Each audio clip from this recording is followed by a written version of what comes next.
Hello and welcome to another edition of the Uganda Reading live reading session here on YouTube.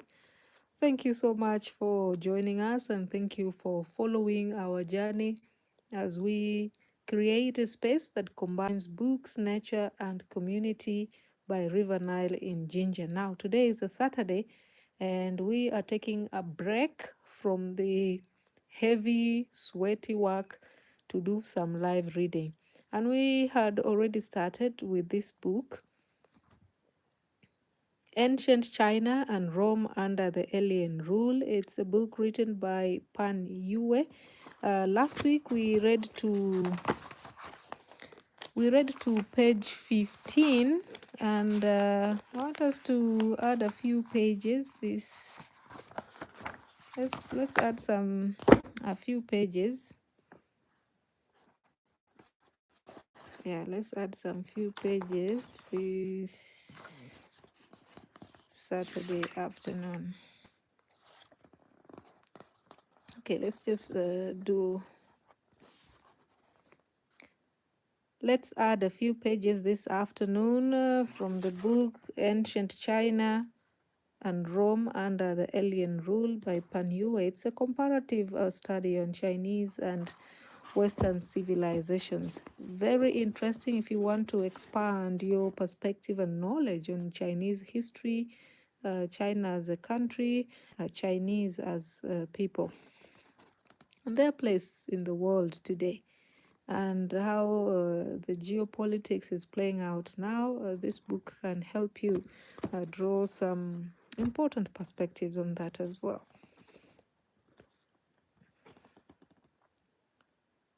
The Battle of the Yanram Mountains in 89 was a fateful event in the history of both the ancient China and the Roman Empire. The Allied army under the command of the Han General Dou Xiang inflicted a major defeat on the northern Xiongnu, effectively ending their political fortunes. The defeated northern Xiongnu were pushed westward.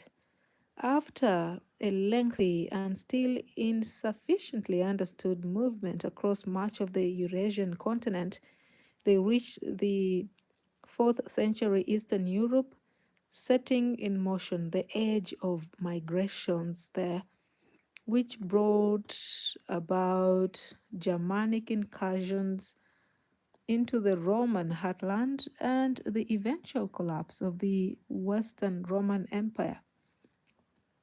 The southern Xiongnu, by contrast, allied themselves with the Han court. Their migration to the south and resettlement in the frontier commanderies of the Han paved the way to what was eventually known as the Five Northerners entering the Central Plains. In 2017, archaeologists from China and Mongolia jointly discovered the inscription at the Yanran Mountains composed by Bangu and carved on a cliff in the Kangai Mountains of central Mongolia. The inscription, also known as Mount Yanran Stele, celebrated the Han victory over the northern Xiongnu. The discovery of this stele cheers up to those partial to the Han dynasty who often use it as a reminder. Those who dare to offend the great Han will be wiped out, however distant they may be. In reality, however, it was the leader, Xianyu, of the southern Xiongnu, who detected that the northern Xiongnu were enmeshed in internal turmoil and suggested on his own initiative that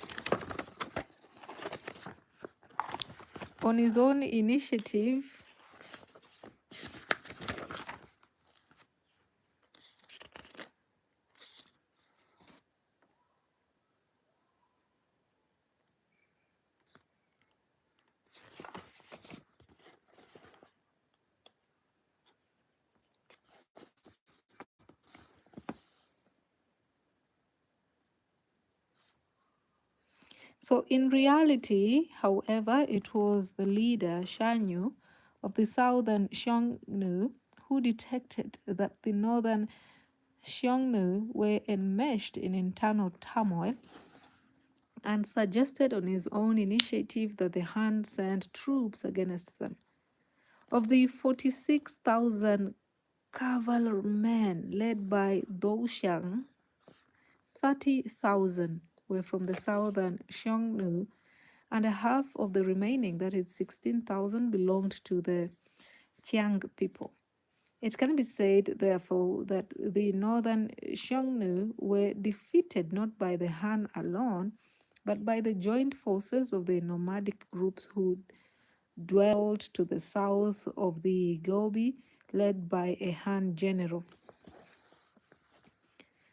Was the southward drive of some of the nomads reflective of the lack of cultural solidarity among the steppe dwellers? Not necessarily. Rather, it was primarily a result of geographic and climatic constraints on the nomads' economy. Facing a harsh environment, especially when cold waves rolled across the grasslands, the nomads would prefer to move southward. In terms of natural resources, the grasslands could support only a limited population, approximately one-tenth of what the agriculturally productive areas in the south could support. Economically speaking, the nomads depended on the exchanges with the Central Plains to obtain grain, silk, linen, and later tea. They were attracted by the advanced agricultural products and handcrafts from the Central Plains. Hence, whereas the nomads living to the north of the Gobi tended to expand westward, those who lived to the south were more interested in cooperation or even integration with the dwellers of the Central Plains, partaking in economic and transportation networks of northern China could secure them better access to food during the famines and lower the cost of economic transactions with the agricultural heartland. Eventually, the nomads and semi-nomads living along the northernmost reaches of China formed a social economic community with the Han residents to their immediate south. This community formed over a history of more than 1,500 years, encompassed the people along the lengthy frontier area between the steppe and the Song through much of northeastern Asia. These people shared folklore, languages, culture, and institutions. After the Battle of the Yanran Mountains, the southern Xiongnu started resettling in the northern territories under the Han court's control. Due to the Han's conciliatory policies, they were not required to pay regular taxes and levies, but were subjected to population control under the centralized Xunxiang system, a system of prefectures and counties under centralized administration. In due time, a new mixed Han northerner culture evolved in these areas. The many southern Xiongnu tombs unearthed in today's Ningxia, Qinghai, Inner Mongolia, northern Shaanxi, and Shaanxi provide positive proof of this. While having the Han-style structure, these tombs also contain steppe-related sacrificial goods such as heads and hooves of livestock. At times, only inscriptional evidence can prove that the tomb occupant was not a Han person. For instance, tomb number 1 at Shangshunjiangshai village, discovered in Xinghai in 1973, was shaped and furnished according to the Han habits, and in it was found a camel-topped bronze seal with the inscription that means head of the Xiongnu, who has pledged allegiance to the Han court. Without the seal, it would be next to impossible to establish the tomb occupant's ethnic identity. It is one of the many proofs of the ongoing cultural amalgamation between the Northerners and the Han people along the northern and northwestern frontiers of the Han dynasty. Parallel to the southern Xiongnu's southward migration, other northern ethnic groups such as the Di and the Qiang from the northwest, the Xianbei from the northeast, and the Jie from the north of the Gobi Desert also started moving toward the Central Plains. Two factors contributed to their migration. First, amid internal wars that plagued much of northern China since the weakening of the Han dynasty, and even more during the turmoil that accompanied the disintegration of the Western Jin dynasty. The emperors of the Han and the Western Jin courts and their ministers repeatedly appealed for military help from the northern nomadic and semi-nomadic groups, enticing them to move deep into the Central Plains. Second, the same turmoil also contributed to the southward migration of the Han peasants from the vast areas of northern China. They moved toward the relative secure territories to the south of the Huahe and the Yangtze rivers, leaving the northern territories open for new migrants.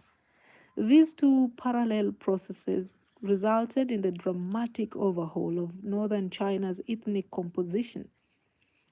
Historical records mention millions of nomads and semi-nomads who resettled on the Central Plains in a century following the downfall of the Han dynasty. No less than 700,000 Xiongnu, 800,000 Xiang, 1 million Di, 2.5 million Xiangbei.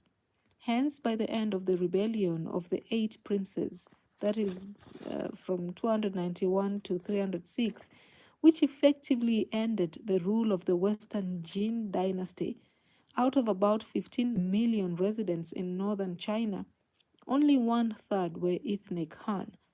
The rest were northerners Hu. This observation calls us to pause and rethink the background for what is called Hanhu, or Sinicization. The topic of the next sections. Not a few scholars identify Sinicization with assimilation of numerically small minority groups into a huge Han ethnicity. This is a demonstrably wrong assertion, though especially in the case of the 4th century northern China. Back then, the northerners enjoyed not just military superiority over the Han, but also clear numerical superiority. It was entirely possible to envision the process of nomadization of northern China, that is to say, turning its vast territories into pasture land to fit the nomads' cultural habits. It was entirely possible that the northern rulers, instead of adapting to the Han ways, would rather northernize their Han subjects. They did not happen, though. As we shall see below, the new rulers of the Central Plains chose to adapt to the Han ways, albeit doing this on their own terms.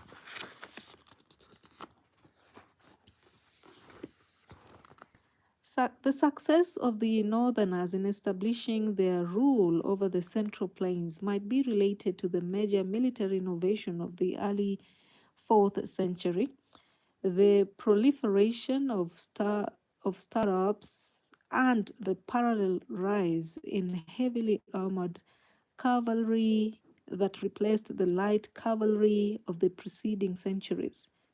These developments gave the northerners, who were more proficient in riding and had much ampler supply of horses, a decisive advantage over the dwellers of the Central Plains.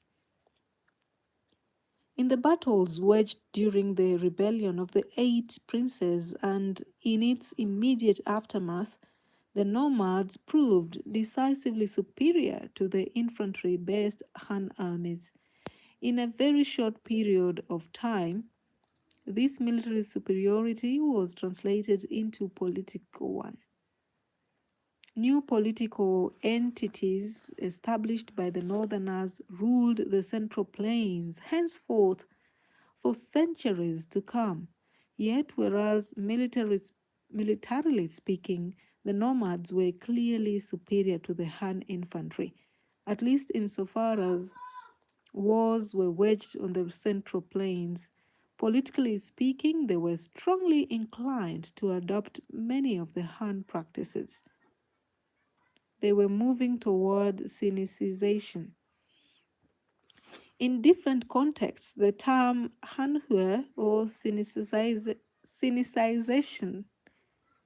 can refer to a great variety of phenomena, from adopting Chinese writing and administration, a default choice throughout continental East Asia during the age under discussion here, to wholesale change of an ethnic group's customs, habits, and even private names, as was the case in the northern Wei dynasty under Emperor Xiaowen.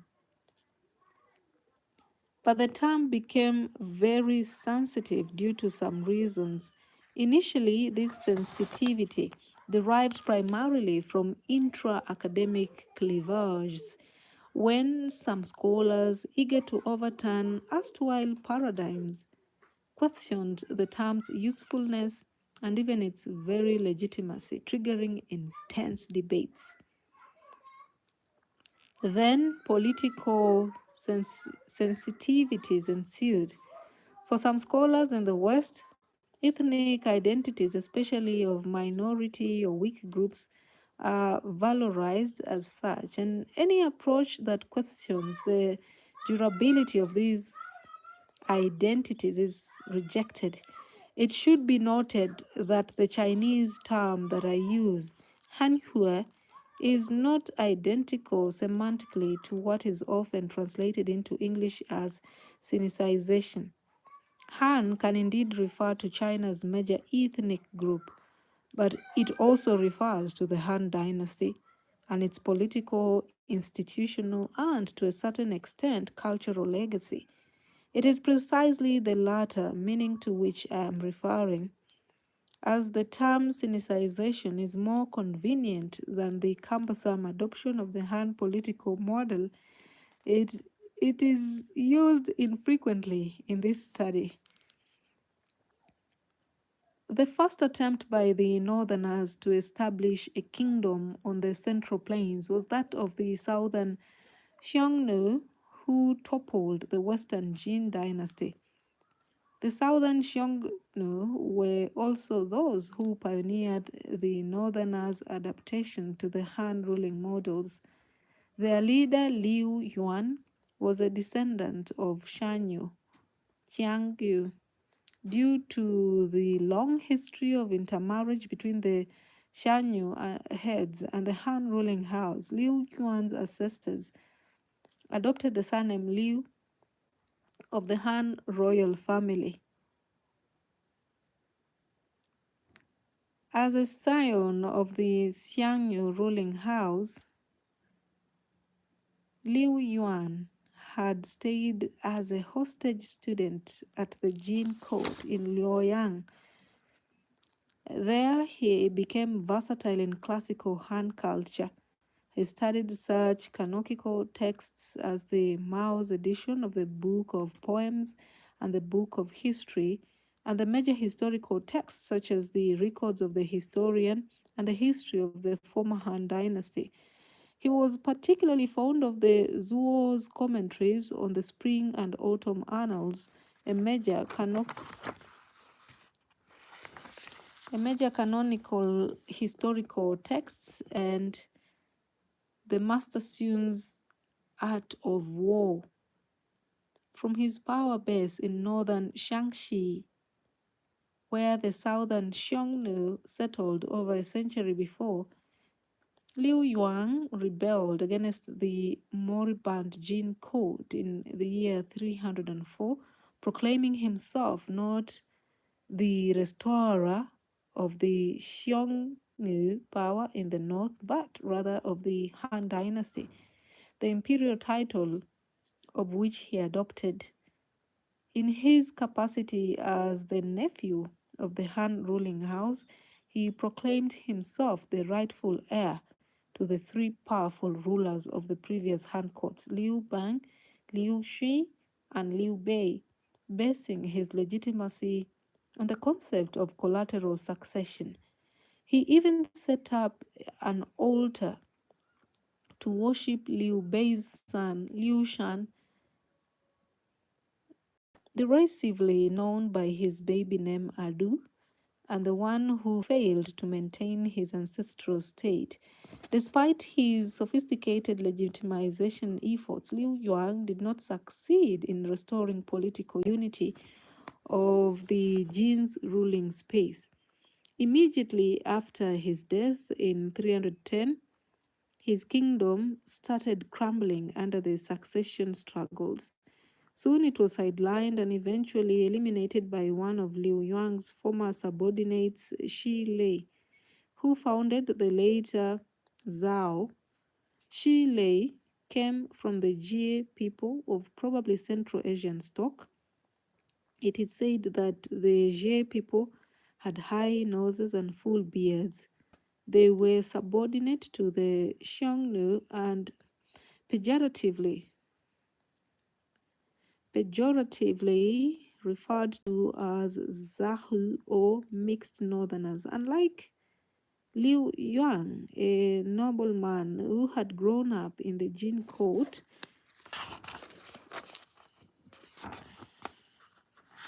Shi Lei was a commoner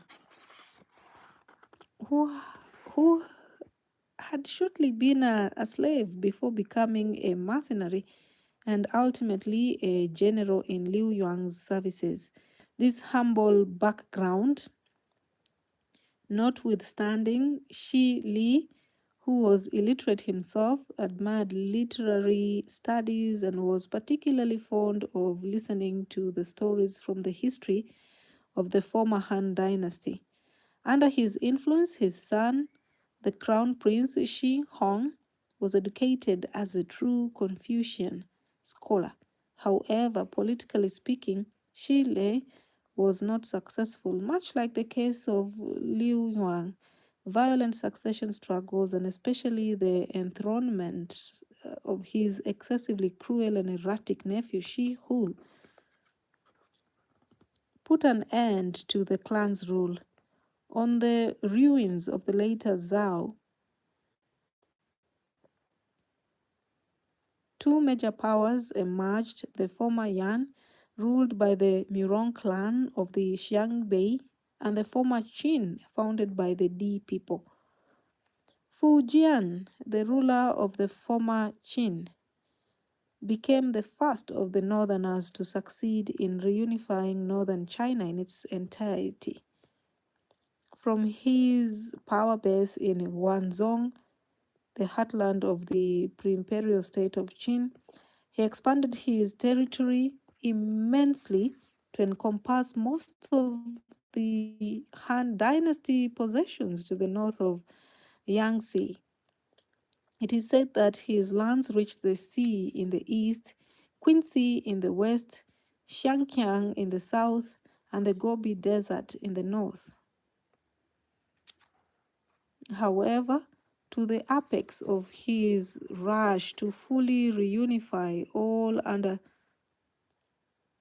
heaven, Fu Jian suffered a sudden defeat at the hands of the Eastern Jin dynasty in the Battle of the Feishui River in 383.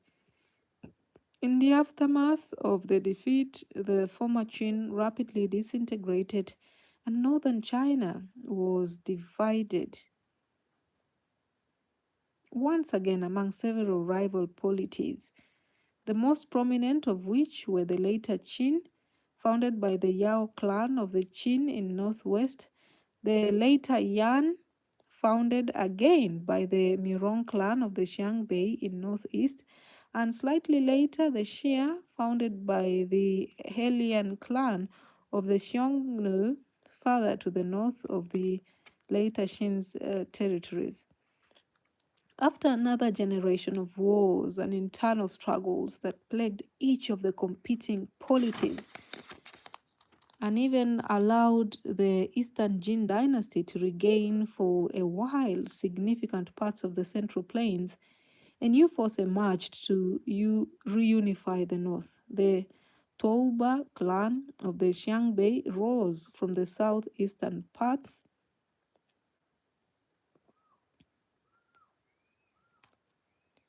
of the Mongol steppes. Originally a minor player on the Central Plains, the Touba gained the upper hand, first against their Murong rivals and then against other competitors.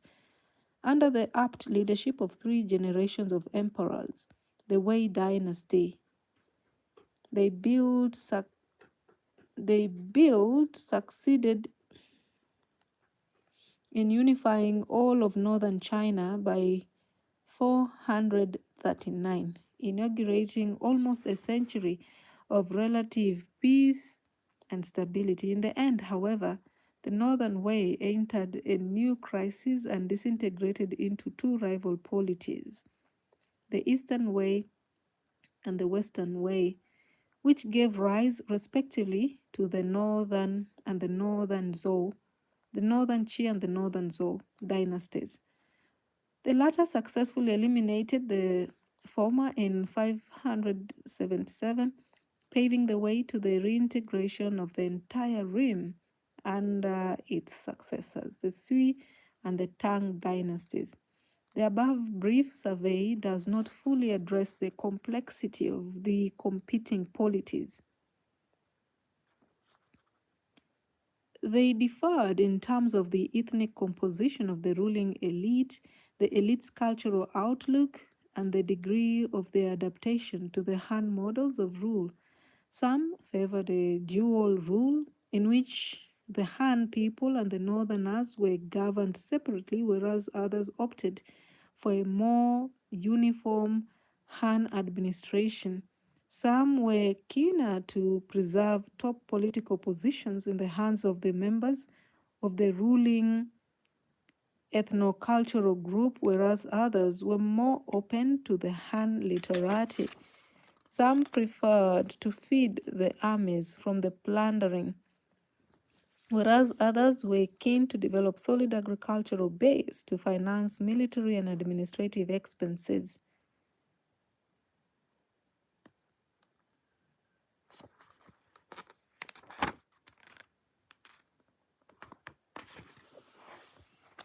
Okay, so for this Saturday, we'll stop here. We'll stop here with the book. Thank you so much for following, and thank you so much for reading with us. Let's stop at page 32. We are reading the Ancient China and Rome under the Alien Rule by Pan Yue. It's a great book if you want a new perspective on China, something that you're not familiar with or something that is not coming from the Western world. Learn about China from the Chinese themselves. Reading here is Raziah Athman. Thank you so much once again for joining this live reading session. It's a break for us from the construction site in Jinja by the Nile, where we are creating a space that combines books, nature, and tea, and also inspires the community to read for the good. So thank you so much. Do subscribe. We'll follow you.